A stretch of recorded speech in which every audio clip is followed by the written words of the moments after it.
Сначала я должен выразить свое отношение к Никите Сергеевичу Михалкову. Я считаю его хорошим режиссером, а один из моих любимых фильмов, вышедший в 1974 году, «Свой среди чужих, чужой среди своих». Братцы.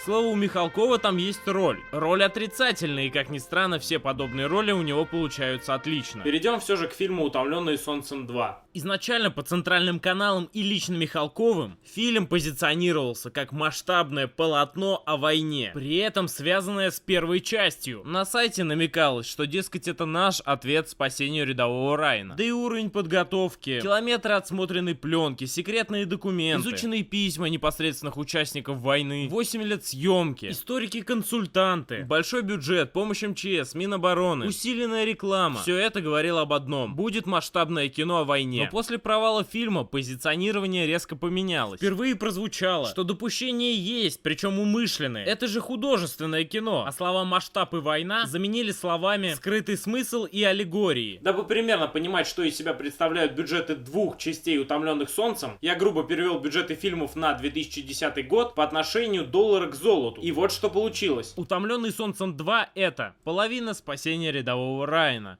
один полноценный Рэмбо, 2 38-х параллели, 2,5 9-й роты, 4 города жизни и смерти, 6 брестских крепостей и 8 мы из будущего. Получив всю нужную информацию, переходим к фильму. Безмятежность, лето, нерастрелянный Котов принимает у себя товарища Сталина. Личность, которая настолько погрязла в мифах, что понять, где правда, а где ложь, становится трудно. Михалков не бросался в крайности, как зачастую бывает. Сталин у него не расстреливал лично миллионы и лично не выигрывал войну. Раскрывает Михалков Сталина немного по-другому. Он показывает его уродливым и вызывающим мерзость. Все эти рытвины на лице. И говорит он так, словно рычащий в агонии волк. Можно было вообще не заморачиваться и вместо Сталина показать орка, который курит трубку. Неожиданно приносит торт с лицом Сталина. Сделано это ровно для двух вещей. Первое, ради шутки. Не хотите кушать, товарищ Сталин? Ну а вторая всем известная.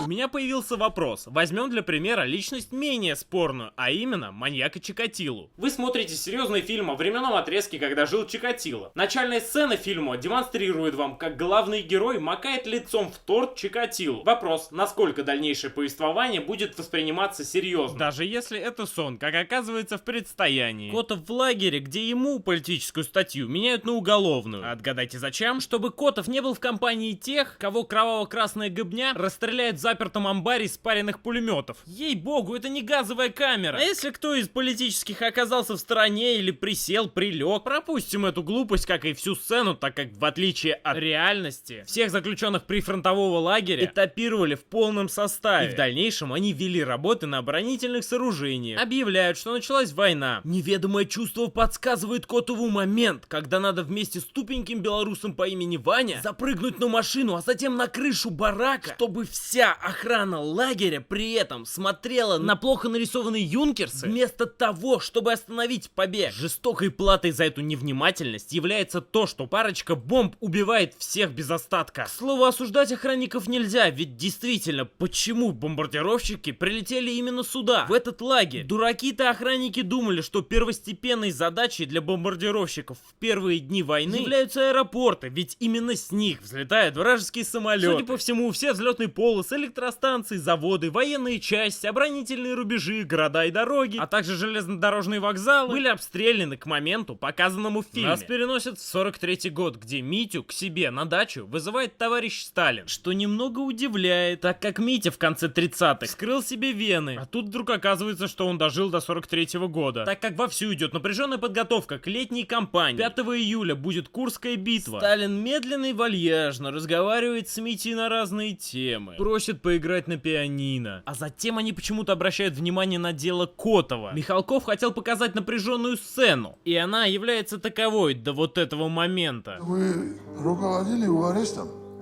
Я правильно помню? Правильно помните. Правильно, товарищ Арсентьев.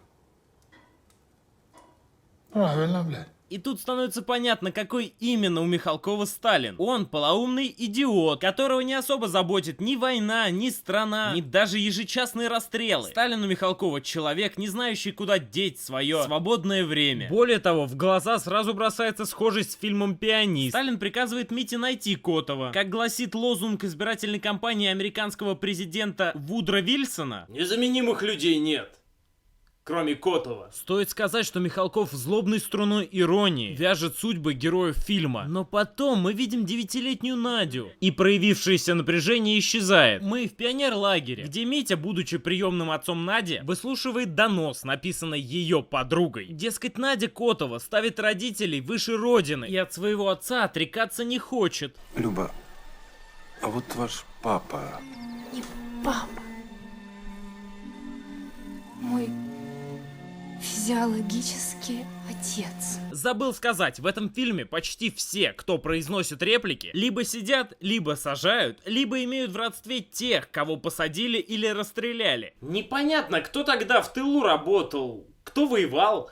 Предполагаю, что штрафбат, бросаясь под танки, мешая проезду. 25-летнюю пионерку за донос награждают поездкой в Артек. Вместе с тем Митя вытаскивает свою приемную дочь из окровавленных клешней ГУЛАГа и начинает беседовать со старшим, которого играет Панин. Ну а его брат, естественно, сидит. Непроизвольное упоминание о брате вызывает непроизвольное мочеиспускание, которое произвольно прикрывается стихами Пушкина. Митя покидает здание и идет к Котовой, которая, как представительница Котовых, единственная нормальная с человеческой точки зрения. В отличие от остальных, которые поголовно сдают своих родителей, она не отказывается от своего отца. Неожиданно нас переносит 41 год, 26 июня. В то самое время, когда генерал-полковник Гальдер заявил: группа армии Юг медленно продвигается вперед, неся значительные потери. Отмечается твердое и энергичное руководство противника. Ну а Котов и Ваня греются на солнышке. Неожиданно из перчатки Котова, которая была у него еще в лагере, выскакивает лезвие, видимо символизируя очередной гвоздь в крышку гроба этого фильма. Зачем она у его персонажа? Где он ее нашел? Или это такое переосмысление? Но это же не комикс, это фильм о войне. На все эти вопросы ответ может дать лично Михалков. Вряд ли есть какие-нибудь объяснения. Но без малейшей попытки объяснить это все выглядит глупо. И становится плевать на аллегории, которыми напичкан фильм. На горизонте появляются немецкие танки. По идее, Михалков создает атмосферу полной беззащитности СССР. Но на самом деле нет, он создает атмосферу тупости. В смысле, какие гении немецкой тактики решили захватить пустующий берег? Или что, они вот на этих парусах поплывут? Или в реальности Михалкова немецкого командования вместо карт туман войны? Видимо, всю Европу, а вместе с ней и Польшу, красные паруса заставили сложить оружие. Поэтому немцы не знают, что с тактической точки зрения красные паруса над танками выдают его местоположение. Честно, я перерыл весь интернет, так как Михалков постоянно ссылается на секретные архивы и документы, что это все правда. И вот что я нашел. Редкое фото с флагом на танке и фотографии с захваченными танками, на люки которых немцы наматывали флаги, дабы избежать огня по своим. Немецкие танки открывают огонь по Котову и его дружку, почему-то не вспоминая о том, что у них есть пулеметы. Видимо, все это сделано для эффектного прыжка. Тем временем знаменитый мост и беженцы. Мост, как и положено, минируют. Люди, как и положено, не самые умные. У плохо понимающего русский солдата мысли о войне сменяет похоть. Мало кто задумывался, но у похоти здесь своя сюжетная линия. Сумбур на дорогах присутствует. В мемуарах Симонова, например, где-то в это же время солдаты плутали в поисках мобилизационных пунктов. Ну а тут беженцы и дезертиры. Неожиданно прилетают самолеты и обстреливают беженцев.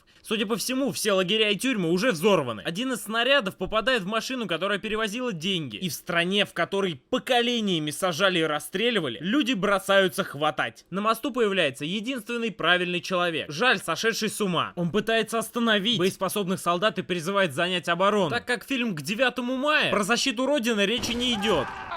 Во второй раз он достает оружие и требует оборонять страну. Слышь ты, комсомолец хера! Ты немцев видел, сука! Следует фраза о том, как их предали отцы-командиры. И в конце концов... Далее ублюдок и дезертир говорит: Давай, дави его! Я начинаю понимать, почему большинство людей во вселенной Михалкова сидит или расстреляны. В защиту могут ответить: бывало и такое. Несомненно, бывало. Только показывать одну сторону медали Как минимум неправильно, экранизируя лишь частные случаи. Этот фильм к юбилею Победы, а не к юбилею канала НТВ. Посудите сами, большинство в его вселенной предатели или дезертиры, но при этом все в курсе, что это строго карается расстрелами и гулагами. Взаимоисключающие параграфы такие, что ни о каком сопереживании речи нет. Тем временем сапер перекрывает дорогу и предупреждает всех, что мост сейчас взорвут. А образованный майор, который очень хочет проехать, решает, что пришло время надавить на сапера тактикой паники. Начинает кричать и подстрекать толпу, а затем бьет сапера по красной советской роже. Ну а плохо понимающий русский тупой солдат, спутав слова «махнуть» и «упасть», взрывает мост с живыми людьми. Наиболее близкое к показанному является уничтожение большого моста имени Евгений Бош 19 сентября 1941 года, при взрыве которого погибли прикрывающие отступающих частей солдаты. Отступив, они практически сразу приняли бой, то есть противник был в непосредственной близости. Ну а у Михалкова, само собой, толпы гражданских и дезертиры встречают нападающих немцев. А вот и наши герои. Глупый уголовник, несправедливо репрессированный политически, дезертир-паникер и дурак-сапер. 9 мая, слава героям. Нас переносят в август 41 года. Может, нам покажут Смоленское сражение, где в жестоких боях солдаты выигрывали время для обороны Москвы. Но нет, не забывайте, это фильм не о войне, это артхаус. Неясно, правда, зачем на артхаус было выделено $50 миллионов.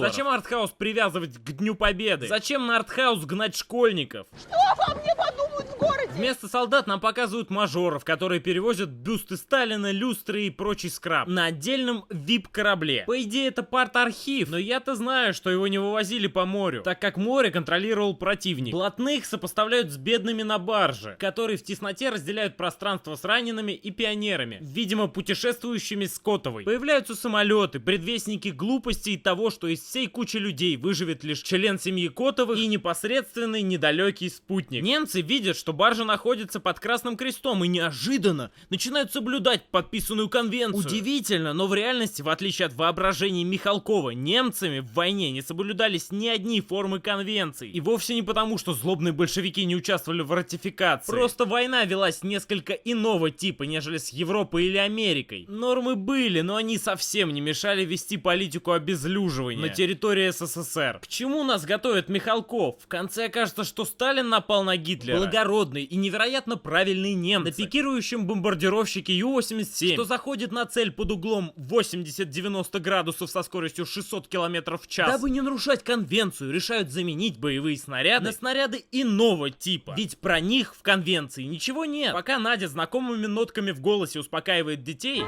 чего? Ну-ка садитесь на место, ну-ка быстренько. А Золотухин знакомым матом взрослых, доблестный немец совершает физически невозможный маневр, после которого вопрос о том, почему фильм не понравился ветеранам и уважающим себя людям, снимается с повестки дня и, казалось бы, куда уж хуже.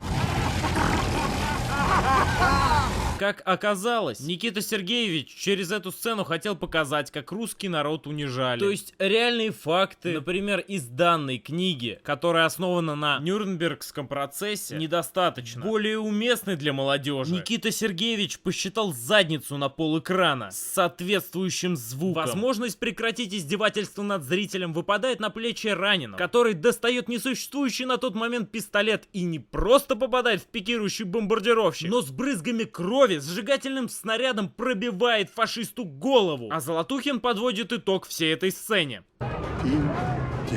Немецкий командир доблестно пытается спасти русских, хоть те суки и спровоцировали бедного истеричного Грасса. Но Грасс уже настроил свое злобное колесо мести, которое демонстрирует не только внутренности головы Золотухина, но и такую способность управления самолетом, при виде которой Кожедуб, Покрышкин и Гулаев расплакались и побежали бы домой. Орлиные глаза немецкого командира другого самолета замечают паскудный факт нарушения Женевской конвенции. И поэтому ему придется дать добро на уничтожение свидетелей военного преступления. Так же, как и Гитлеру пришлось напасть на СССР, потому что немцам не хватало земли. Фашисты вынужденно взрывают баржу. С технической стороны сцена неплохая, за исключением самих самолетов. Но и тут совсем очевидная аллегория.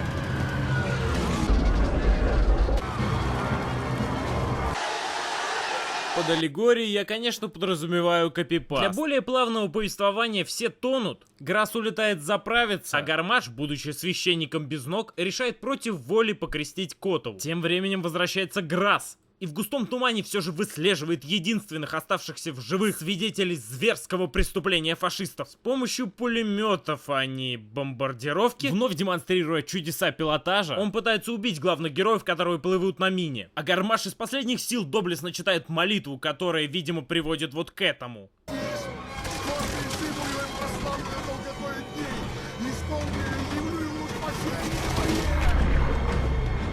Удивительно, но в идиотском спасении рядового Райана тоже был верующий, который молился. Но не молитва останавливала противника, а пуля калибра 7,62. В эпизоде, построенном таким образом, можно разглядеть единственный посыл. Верь, молись, а Бог остановит за тебя 5 миллионов солдат, 4000 танков и 5000 самолетов. Обряд крещения заканчивается, и, будучи истинно верующим, священник совершает самоубийство. Ну а Надя на мине пускается в плавание. К слову, а чья это вообще мина? И почему не соблюдаются конвенции? Мина уносит Надю навстречу кораблю с бюстами Сталина. Надя истошно орет, но сволочи и мрази от чего-то не спасают одинокую девушку, плывущую на одинокой мине. Далее Надя засыпает, и нам сопоставляется теплое и мирное время до с холодным и военным после. И эта сцена довольно хороша. Хотя, господи, о каких хороших сценах идет речь? В фильме за 50 миллионов долларов к 65-летию Победы на весь экран крутили жопу, сопровождая соответствующими звуками. Надя просыпается, когда прилив приносит ее к берегу. Она благодарит инструмент, созданный для убийства людей. Спасибо, Мина. Теперь плыви. Плыви, Мина. Ну плыви. Потом она падает на берег. Нарушая законы земного шара, случается самонаводящийся экстренный отлив, который направляет мину на мирных советских граждан. Ну а советская кровавая гыбня пытается убить Котову точечным попаданием осколком бюста своего предводителя. Хотя хватит шуток, мне мерзко шутить над этим фильмом. На этом заканчивается первая часть обзора фильма, который, судя по всему, был основан на плакатах Геббельса. Окончательный вывод во второй части обзора.